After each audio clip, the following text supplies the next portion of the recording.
Welcome to the Thomson Keefe Show. Our special guest tonight is Shawn Patrick Whittington, aka the Rev. I should be calling you the Rev, right? Rev, right?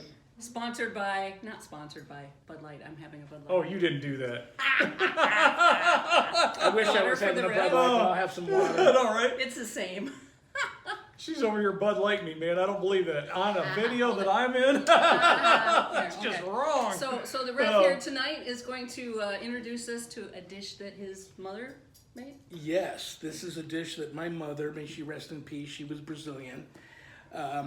It's called feijoada. And I would imagine if you're in Brazil and somebody invites you over to their house and asks you to try some of theirs, it may be different, I don't know. But this is how I was taught to do it.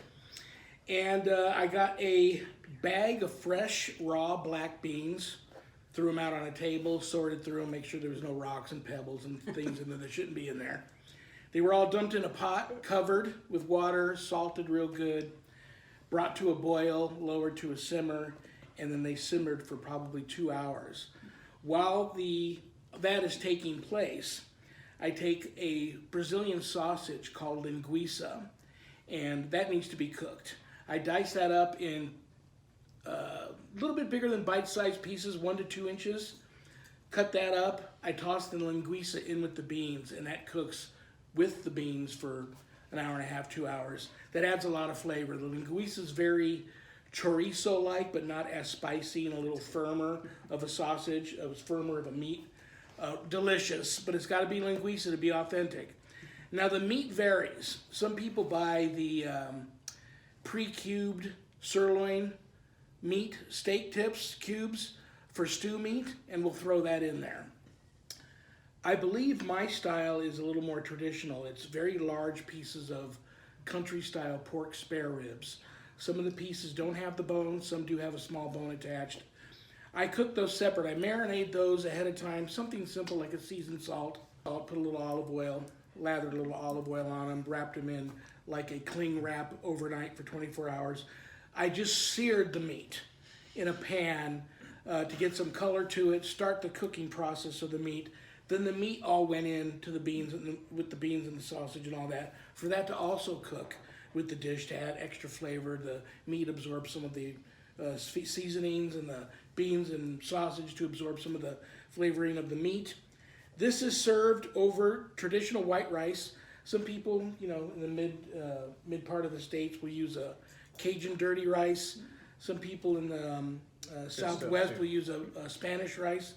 Traditional Brazilians use white rice. You're gonna lay your white rice down. You're gonna spoon some beans over it. Add yourself a piece of meat. This is seasoning, and I don't know if there's a name to it, but it is fresh diced white onion that's been marinating in olive oil and balsamic vinegar overnight, and that gets spooned over your beans once it's on the rice. And that's the dish feijoada. And I'm gonna dish out a plate for the video hostess here, although we do have a house hostess. Brian's wife's with us, and my wife too. We never get out, so this is fun. I'm gonna serve Patty, because I want your opinion. I know Brian is full, plus he's got to sing, but I'm gonna leave some for him. All right, I'm gonna move my, excuse me. And then I will probably make another plate for the house hostess. Rest assured, this smells absolutely delicious. And you can get more, so I'm gonna Okay, start you with don't, just. you don't have to put a lot of rice on this. I'm not gonna eat a lot because I have You like to sing too. like a lot of juice or no? Yes, juice. So I'll use the same Au spoon. jus. Au jus. Nom, Nom. nom, nom. Yeah. Look at that. Brazilian big chunks of meat. I'll say. Juicy. Look at that. Make sure you Wow, get at and least beans. a couple of pieces of Yeah, got to get some beans in there. sausage. White on rice. In this case, beans on rice. Beans on rice, hey. That is a load of food right there. Oh, don't overload me. Oh, yeah. Okay, I you're won't right. be eating all that. Okay. Just a few bites so I can sing. That's a good lot of And then food. after we're done singing, You know then what? it's I'll take a couple of the sausage back. That is a lot of food. Sausage giver. I'm thinking I'm serving myself here. Oops. Yeah, that'll have to be to go for me. And here's the onion. No, that's gonna be good. I've had it on lentils before. The balsamic vinegar on lentils. Yep. Really good. Tasty stuff. I'm excited. Now, I mean, I get to this is a country dish. take My a mother's taste. from a village called Cruz dos Almas in the north of Bahia, Brazil. It's up in the mountains. They're very devoutly Catholic and spiritual people. The interesting thing about Cruz dos Almas is there's no veil there. The dead walk among the living just like it's a normal thing. Like they're just real people. They just don't know they're dead. So that's how they're raised. But Cruz dos Almas translated means cross of souls. And at one time it was on the Guinness Book of World Records as having the most churches in a town. So it's just a very interesting place. But they're country folk, so they eat with their hands. Like I said, if the sausage is one bite for you, fine. If the sausage is too big, cut it. The meat, I just grab the meat with my hand and take a nice bite of it. And so here's your knife and fork. We forgot the napkins, so I guess I'll drink my water so I'm not staring at you while you eat. So you're You not, can you're watch not, This the is video, Feijoada. right? you're not like Thank trying to you. say that they don't know the difference between churches and Starbucks down there, is that it? Out on every corner? So this is the sausage. This is or is this the the country meat? style pork Oh, spare rib. ooh, good. Ooh. I'm in heaven. I know you blessed it. I know you did. Oh, of course. Because it tastes like heaven. You gotta have a bite. No, you go ahead. I am literally, I'm still stuffed Now from, you have to try the linguiça. the meal I had earlier. Linguiça's But I will be imported trying from this later. Brazil, Okay. and there's nothing like good linguiça. Now that's the stuff that's like chorizo, that's I'm spilling the It's beans. chorizo-like, but it's not as spicy and it's a little Yeah. firm. You know how chorizo kind of falls It apart? does. yeah. It's real Linguiça greasy. doesn't. No kidding. I like the flavor on that. Much better. So if you're ever in Brazil visiting and somebody invites you over for home-cooked feijoada, accept immediately. Yes, please. Obviously. I would imagine it might come a little different. I know they also traditionally serve like a very similar bread to like French bread, hot right out of the Okay. bakery, Yeah. along with the meal. Sometimes they sprinkle something over the top called fajina, which is like a ground flour type seasoning that they sprinkle on it sometime. But this is about as authentic as you get unless you change up the meat and go with the stew meat. Now, your mom was Brazilian, right? Yes. So Pork is this the kind of meals that she would serve This when you was were her little? favorite dish that she cooked for us on all special occasions. I was gonna say this is the fancy. Now dish. there is a flip side of the coin to this dish, and I'm not sure if they call it feijoada, but you replace the black beans with black-eyed peas, Okay. and you still serve linguiça, but the meat is big chunks of ham. That That's actually, a killer dish served over rice too. that sounds is like it awesome. would be something they serve in the deep south, like Mississippi. Boom. Yeah, exactly. Mississippi, Louisiana, Yeah. Alabama down there. Because you know they're big on black-eyed peas and, Absolutely. and ham and stuff, that kind of thing. Ham hocks. Oh yeah, I know that. I was Pickled pig's I mean, there's feet. I've been down some there many little times. things that I'm forgetting. I used to see big old that kind of stuff is delicious. chunks of lard in there that I serve it to myself. My mom said, "No, that is not to eat." She put it back in. Yep, that's for She'd cooking. have all kinds of interesting things in there helping it cook. Sometimes she would just throw some pork chops in there. Yeah. So you could pull your pork chop out and eat it with your hand too. But I this like is them. about as authentic as it gets. I like the olive oil and onions. Yeah, once Sharon made this fresh before we came over. Once she makes a batch of this, it's not good very long. So this will go on everything. This will go on sandwiches Oh, later yeah. tonight. This will go on my hot dogs. Well, that's It'll go on awesome. everything. Awesome. I'm glad you liked it. I love it. And I know you will be honest and say, you know, some people may love this, Shawn, but it's not my thing. But thanks for bringing it I'm up. still I know eating. you would be I'm honest. still eating. It is. If I didn't like it, I'd stop eating. But Exactly. I can't stop myself. Okay. All right. Anything else you're gonna say about this before we? No, that's it, Mom. Rest in peace, honey. Yes, I thank love you. I miss you. Thank you for teaching me how to make this wonderful dish, which I continue to have as often as possible. That's why I'm about 100 pounds heavier than I was when I met Sharon. It is what it Hopefully is. she's up there, Oh, she's having a little chat with my mom, who's there She's as well. buried right so. above my father. And my mom. And your mom. And my dad. Yeah, having a good time, Yep. laughing at us right now. Probably. They're probably looking down at us going, She's so bunch of- proud He of forgot you. this, he forgot that. yeah, That's so not how proud I of took you it. bunch of saps. What's wrong with you anyway? My I didn't son's teach a you good like that. cook. Come on. No, you're gonna have to pull me away from this because this is.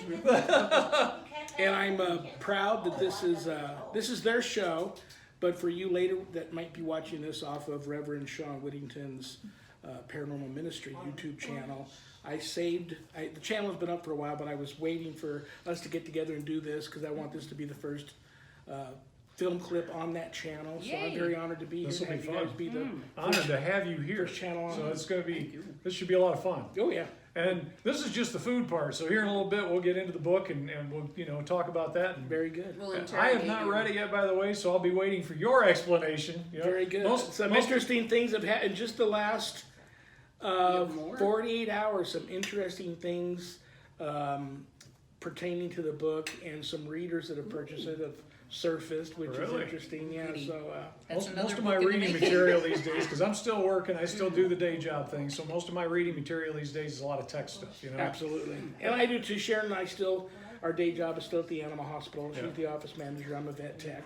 And then I've got the ministry work, and I have finished my certification as a spiritual advisor. So I've got ReverendShawn.com, and I've got the Worldwide Bible College and Theological Seminary, still teaching 2 online courses in paranormal studies through Pretty the cool. Bible We'll College. put all the So links in the we YouTube. never get out. This is great to get out. Although we're not, probably won't be here that long. We got 2 circus bears at home locked in a cage that didn't get dinner yet tonight. They see me leaving with this, and they're locked in the cages. They're like, Those when cages. you get back. The cages will be unlocked. What's wrong with you anyway, man? You know we want that food. And I didn't feed them. Oh, really? Because I knew That I too. would be locking them in their kennel for a little while. I didn't want them to have to be able to go out and do their business and not get out there after I feed them. So that's never a good thing. Right. You never want a mastiff to relieve himself in his kennel. If the Oh, kennel's boy. right in your kitchen. No, No, no. not good. What am I eating? Well, this was the one. This was the Red one. sausage? No. Really good. Yeah, exactly. Yeah. Well, that and the slobber and the onions. Absolutely. You remember the movie The Amityville Horror and the walls were dripping blood? Oh, yeah. Mine's dripping drool. You can see it hanging off the corners of the tables and Off the lampshades. Everything we have is hanging from the ceiling, so they can't get to it. TV, Christmas tree. entertainment center's got a big cage around it. Yeah. But it is what it is. They're kids, and it's just child-proof. basically, Yeah, that's it. That's it. Child-proof in your house absolutely. for your dogs. You guys, we've been sitting here talking all this time, but I want to tell you, even though I didn't try the food yet, I will be trying it. But this smells absolutely delicious, and she can attest at this point, I think, because she hasn't been I able to keep leave it going. alone. I keep going, but I gotta sing. So I will And be once eating I the rest of start, the I day. can't stop. So. Okay. But I want to talk about the book later, and I want to enjoy they're gonna play a song for me that I haven't heard. The only one that ever requested them to play the song, I haven't doesn't heard remember it. If you can remember it. A song called Last Shanty. Father often told me when I was just a lad, a sailor's life was very hard, the food was always bad. But now I joined the Navy, I'm aboard a man of war, and now I find a sailor ain't a sailor anymore. Don't haul on the rope, don't climb up the mast. If you see a sailing ship, it might be your last. Just get your civvies ready for another run ashore. A sailor ain't a sailor, ain't a sailor anymore. Killing of our mess says we had it soft. It wasn't like this in his day when he was up aloft. We like our bunks and sleeping bags, but what's a hammock for? Swinging from the deck, head or lying on the floor. Don't haul on the rope, don't climb up the mast. If you see a sailing ship, it might be your last. Just get your civvies ready for another run ashore. A sailor ain't a sailor, ain't a sailor anymore. Gave us an engine that first went up and down. Then with more technology,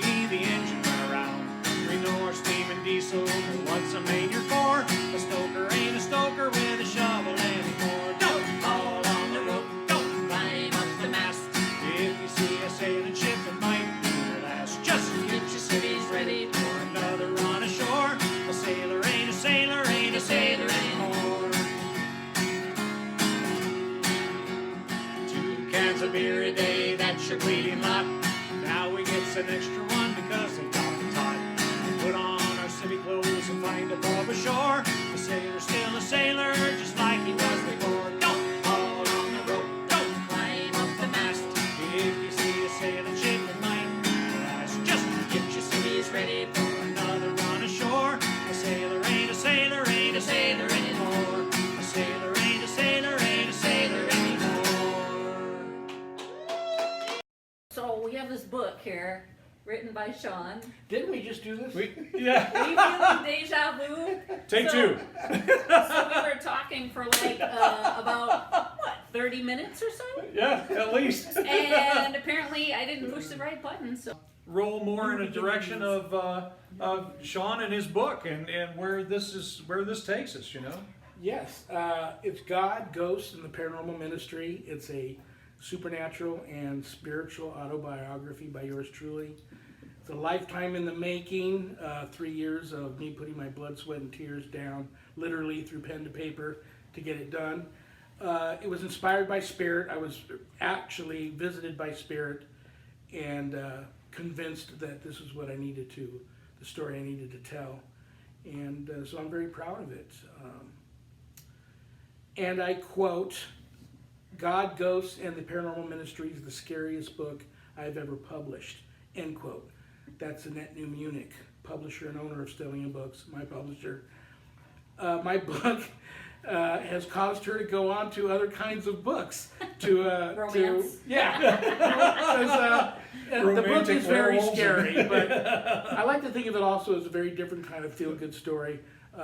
Evil doesn't win. In any of the stories in this book, there's some open cases, open-ended things. I leave it up to you, the reader, to decide what you might think have happened after that. But most of the evil encountered was handled and taken care of in the book. So that's a good story. That's a feel-good story. It's scary. But It's scary.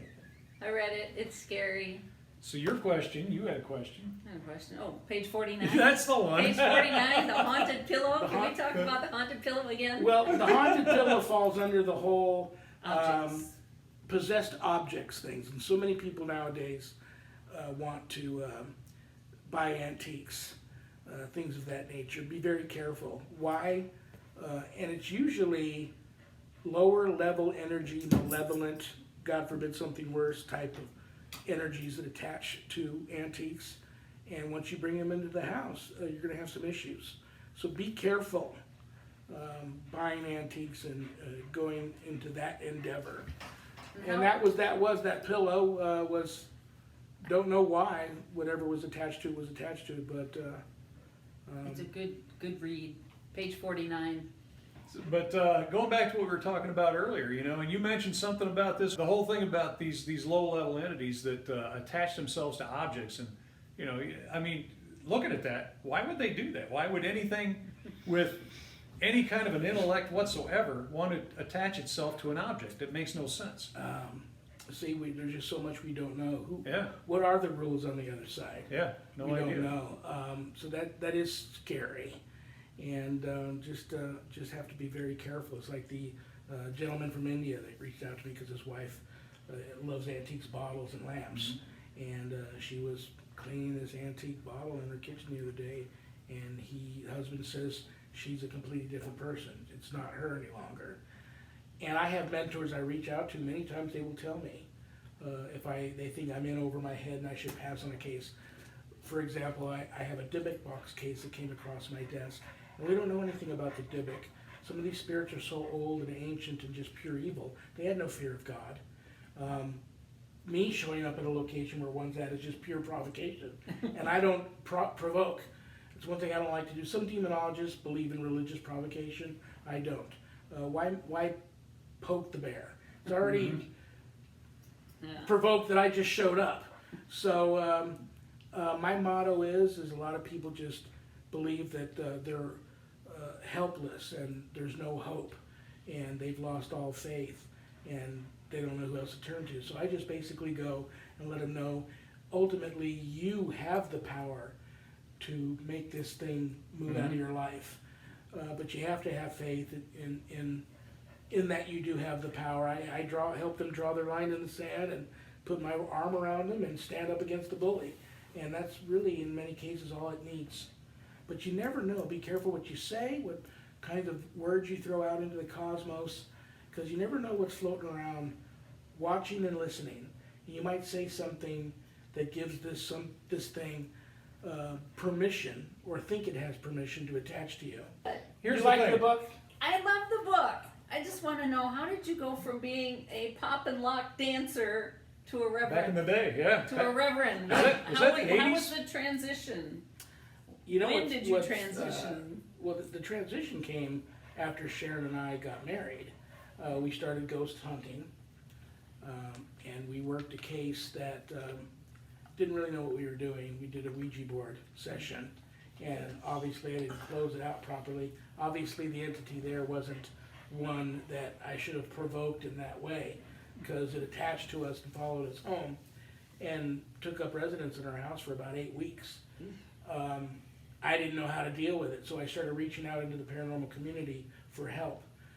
Ultimately, I was introduced to my then mentor, who has since retired. She took me under her wing and walked me through how to battle this thing. And a couple of other exorcists that I was introduced to. All of a sudden it was bam, bam, bam, all these cases started coming my way. And they just saw something in me that I didn't see in myself. And that led to them saying, you should take our course and plan on becoming ordained, because this is, like I said, they saw something in me I didn't see. And so that's where the transition came. But, you know, Sharon was left from her attack with 3 very rare forms of cancer.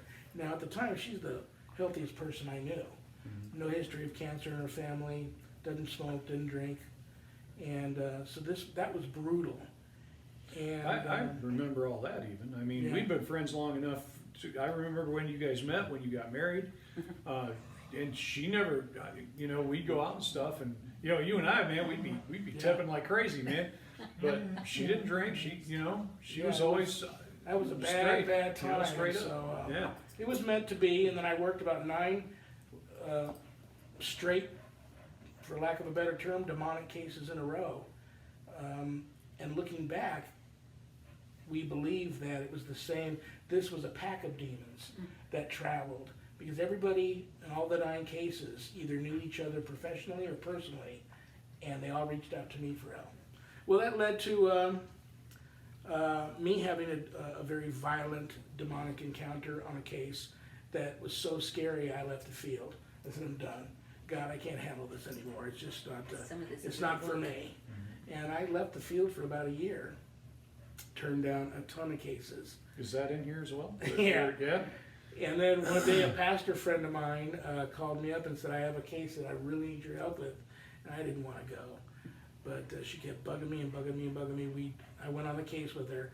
Do you remember the old movie, the old original black and white version of The Wolfman with Lon Chaney? Yes. Yeah. I remember the gypsy woman, Malerva. Yeah. Yeah. We knock on this Kind of, door, yeah. and the door opens up, and I'm staring at Malerva. I'm like, this isn't going to be good. She's from the old country. I can barely understand her. She says I have demons in my luggage, and I look over there, and the luggage is moving around.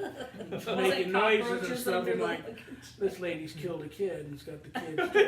She's got some cats in her Cockroaches underneath moving the luggage around. But it was like a dungeon in her apartment. Windows were wide open, but it was dark like nighttime in there. You could see your breath.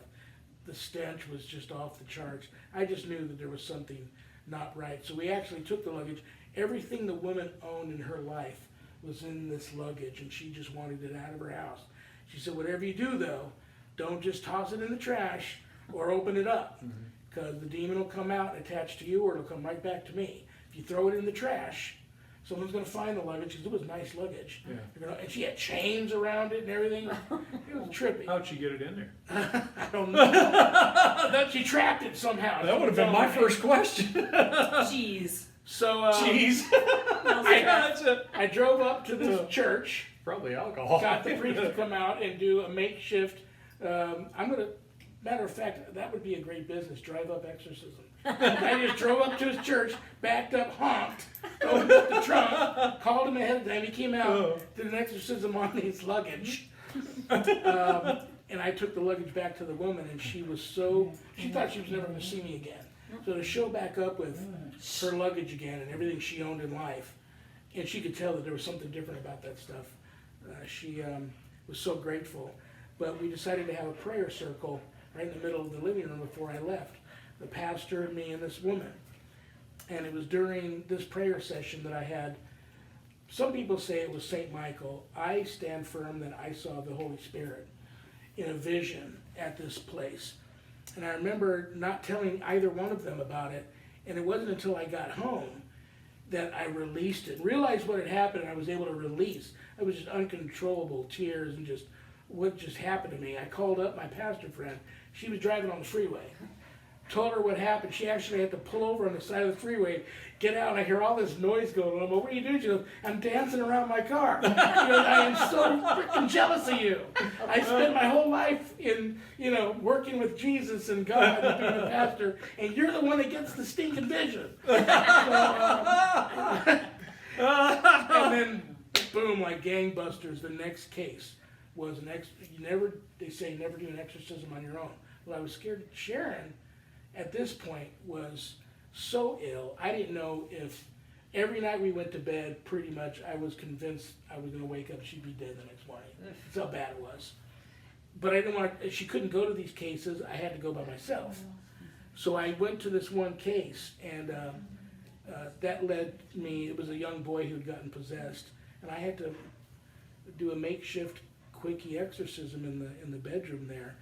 But I came under attack again, and it was just like the first attack.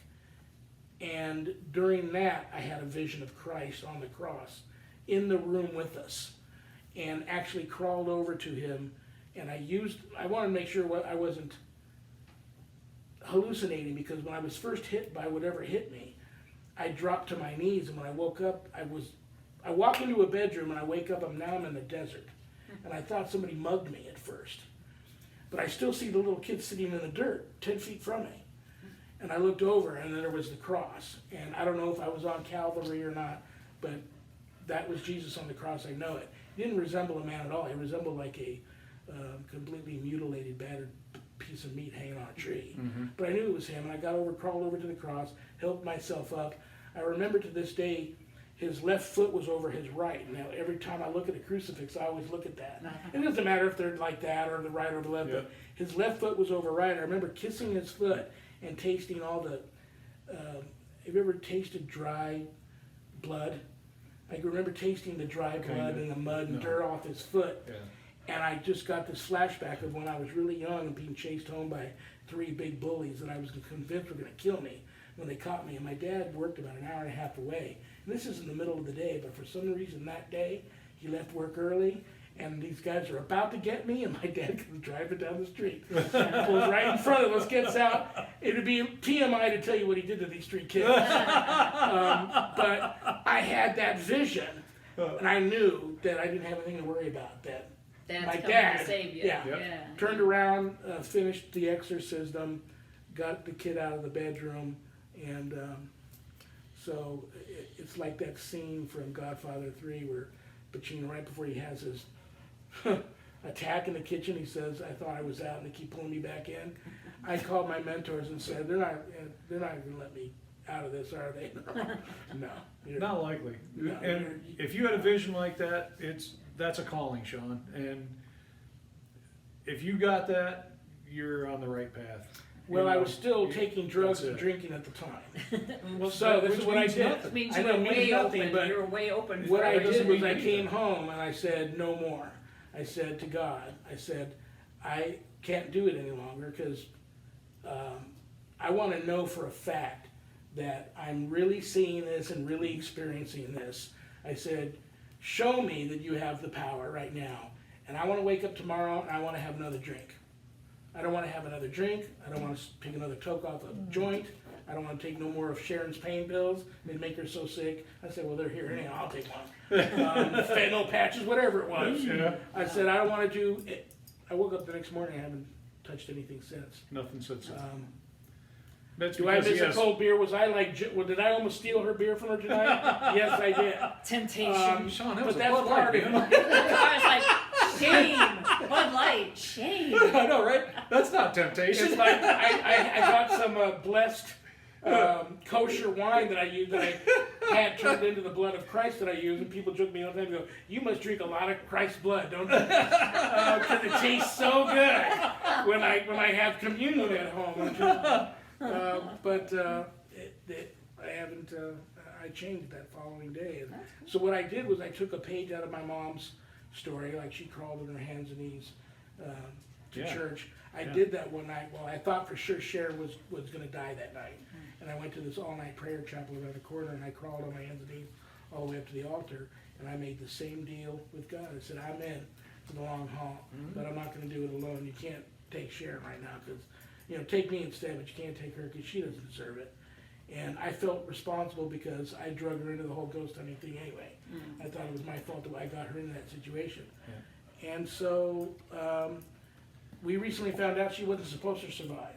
Oh, wow. So this was extreme divine intervention that stepped in, and come on, man. She couldn't talk for 6 months, couldn't even swallow water, had a feeding tube in for over a year, went from 135, 140 pounds to 95. They had to put her in isolation ward for a while. 35 straight treatments of radiation, 8 weeks of chemo, which almost killed her. They said she's not going to make it, but so that's all divine intervention, for sure. It is. I believe that. The husband of a producer that hired me for Body Rock, the movie, introduced me to her husband. He was producing a very popular detective show at the time, which was on TV, but he also had a private investigative company and specializing in finding lost children of the rich and famous, who most of them were down there on the streets of Hollywood. And at the time I had a mohawk, and a well-known street dancer, and down there all the time partying. So he said, you'd be perfect to go down there and just be blend you in. and find out who's where. Yeah, just blend in. And I had just the most god-awful that I write about in the book, where I'm at the end of an alley, down probably where you wouldn't even go today in L.A., bad area, looking for some homeless kids. And I'm convinced I got cornered, trapped in this alley by demons. And it was either another guardian angel, or it might have been St. Michael himself, that just some friendliest guy, seemed like it was the middle of the night, the only one that had a tiny little spotlight on him, showed up out of nowhere, put his arm around me, and didn't have to say another word, and just walked me out of this alley. And it was like partying in the Red Sea. These people were crawling around on all fours growling at me. And they parted like the Red Sea for us to get out of the alley. And when we got to the end of the alley, I went to say something to him, and he was gone.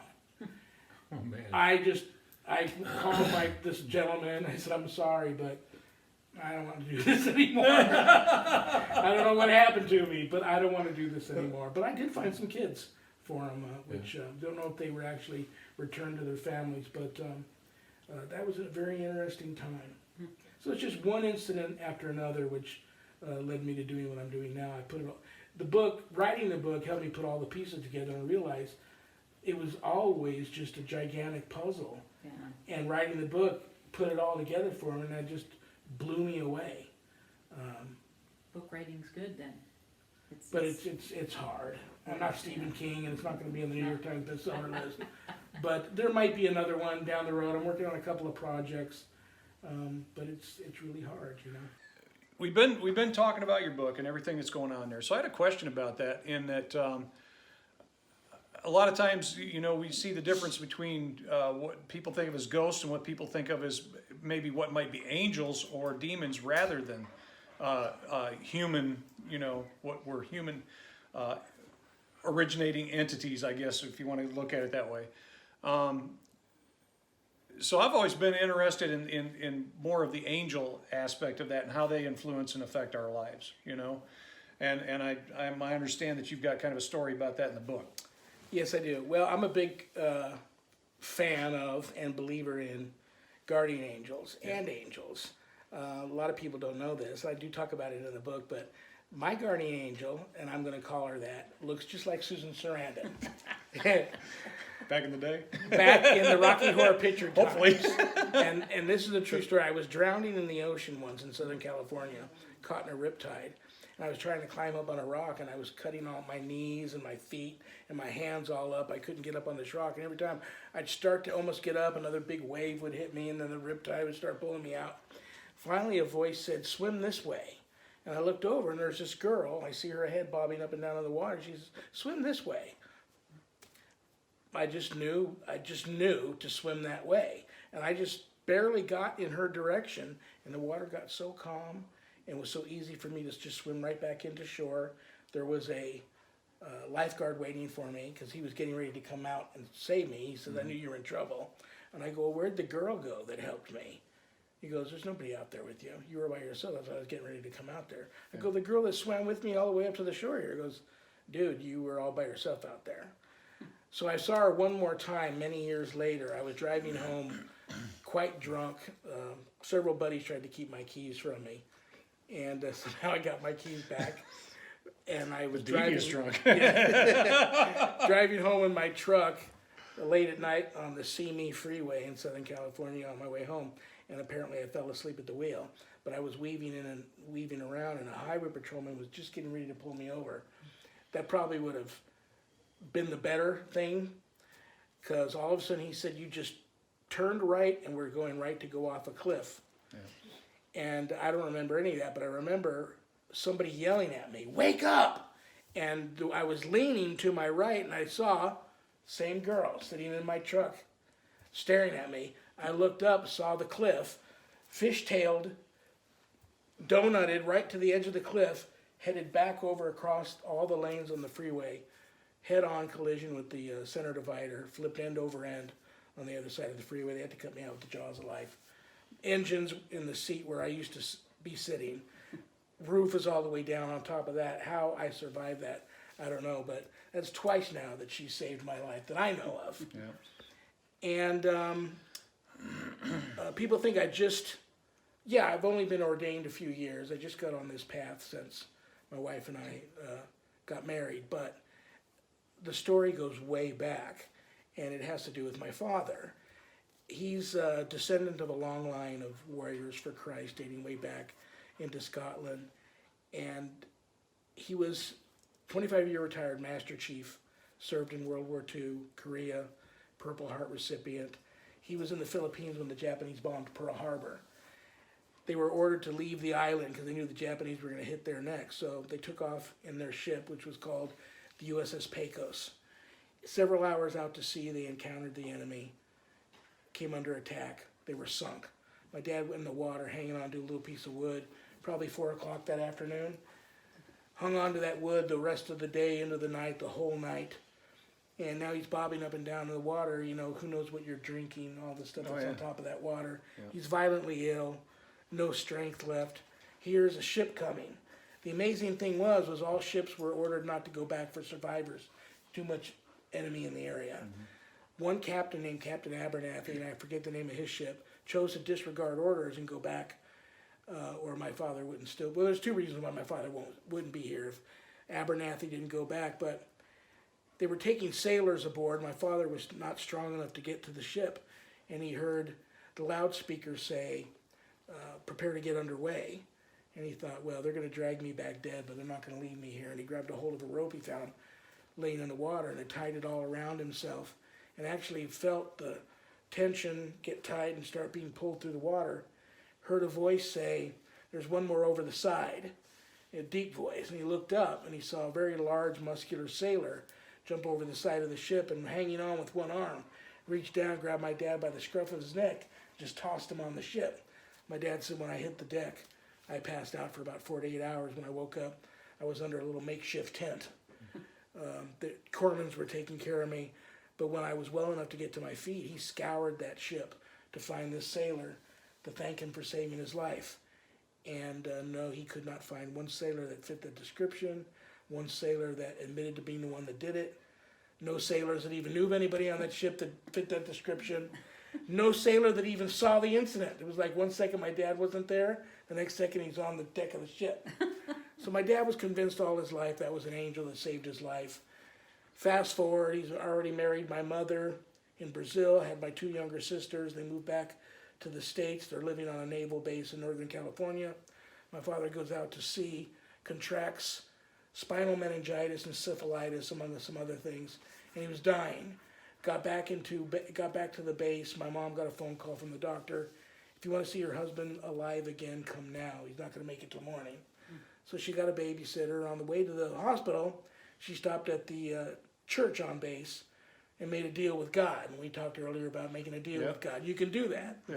Like, my deals don't work out so good because I'm like, God, if you just let me win the lottery or Publishers Clearinghouse, I'll give half the winnings to Catholic charities. You have to play. God's like, you have to play, dude. Well, we do play PCH. It's not even that, man. If it's about money, it probably ain't going to work, you know? Well, I offered to give half the winnings to Catholic charities. I know. But, so I'm still waiting.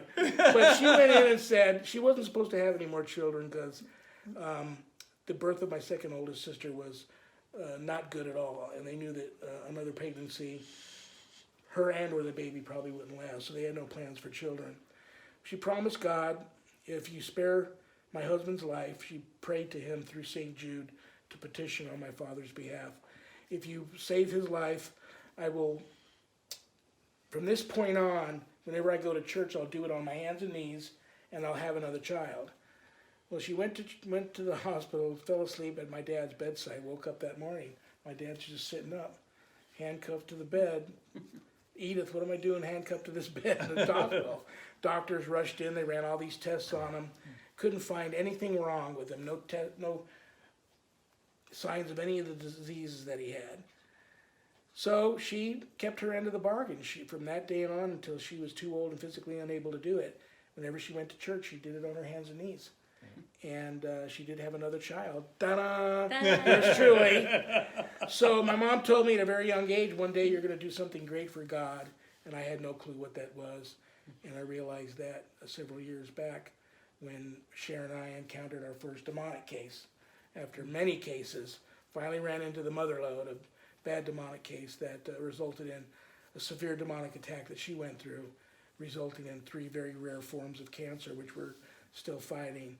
But I reached out, got a mentor who was an exorcist, got a couple of other mentors who were exorcists. They helped me fight this thing out of our house.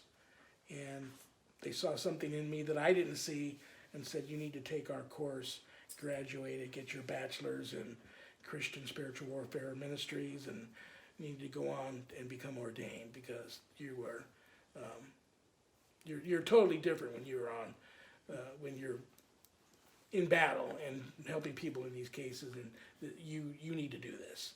So I went on from that point and became ordained.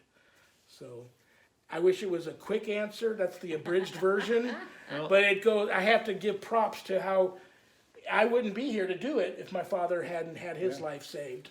Twice. But there's something before that. I mean, we've traced to the French knight who we believe was a Templar that got out of, his name was Le Fleming, who got out of France into northern Scotland, started Clan Douglas. Clan Douglas became Clan Whittingham. Clan Whittingham became Clan Whittington. Then the Whittingtons got Whittington, England.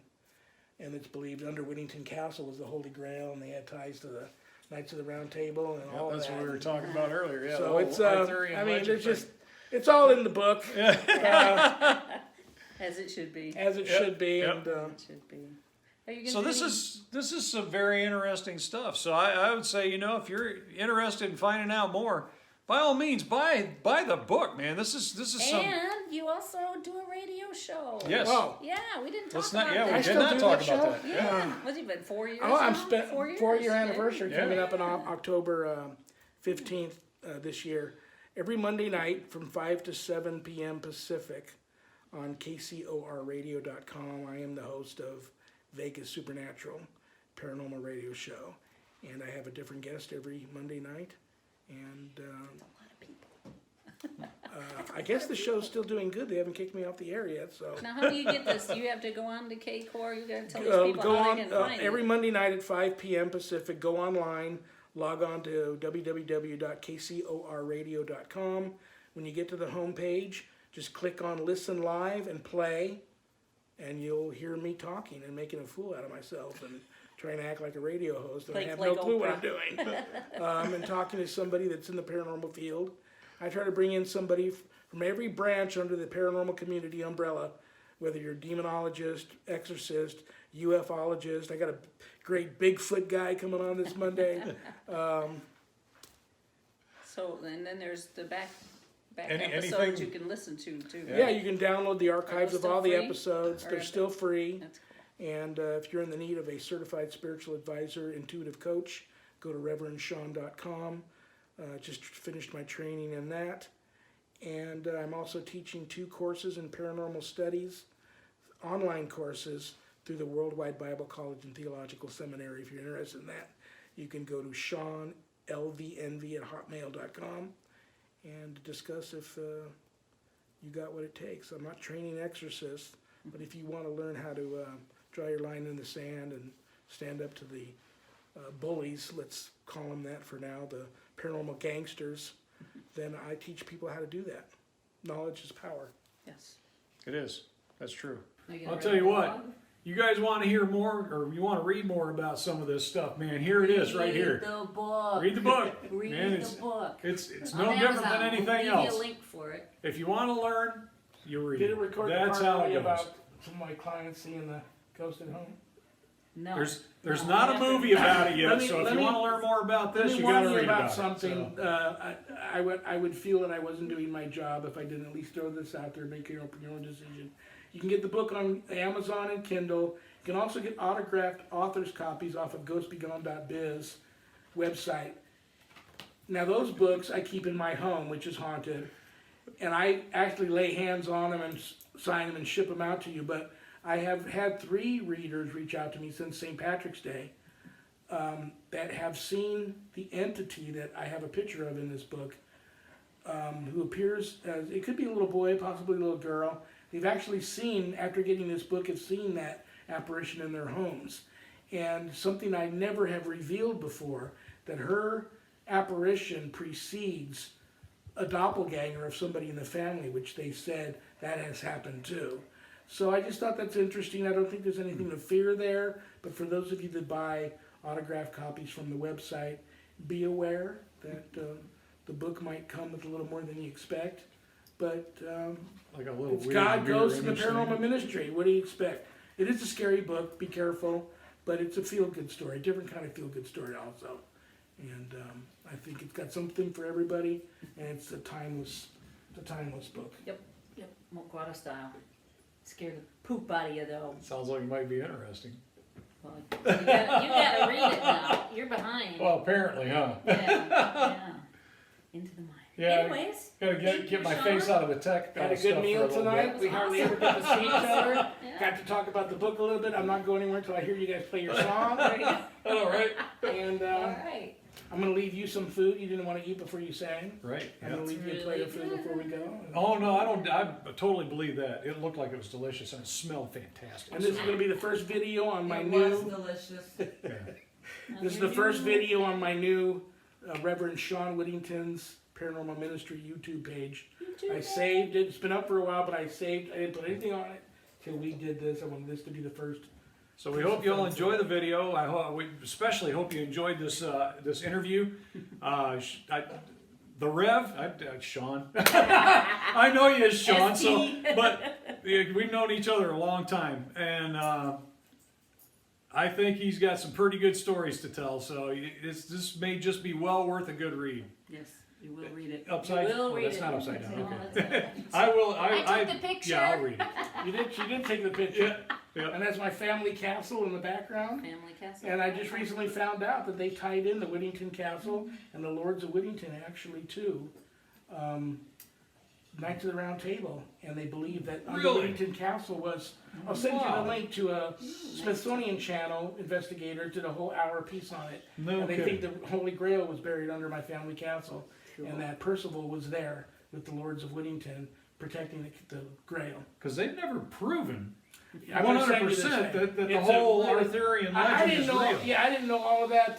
There's a lot of people believe that the whole story is based on reality, and I think it might be too, you know, but they've never proven it yet. They're still working on trying to, you know, You'll like that. be I'll able send to it Buy to the you book, to your Amazon. Facebook page. Okay, At, I'll go look. Amazon. You know me. the I'll go. Smithsonian Channel. I think it's about King Arthur, Yeah.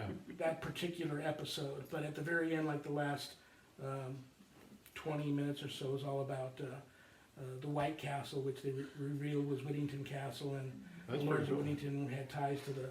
I would Knights of the totally Round be Table. interested to see that. It blew me away when All right, a we friend gotta of mine in England sent it to me. Yeah. I was surprised. say goodbye, Gracie.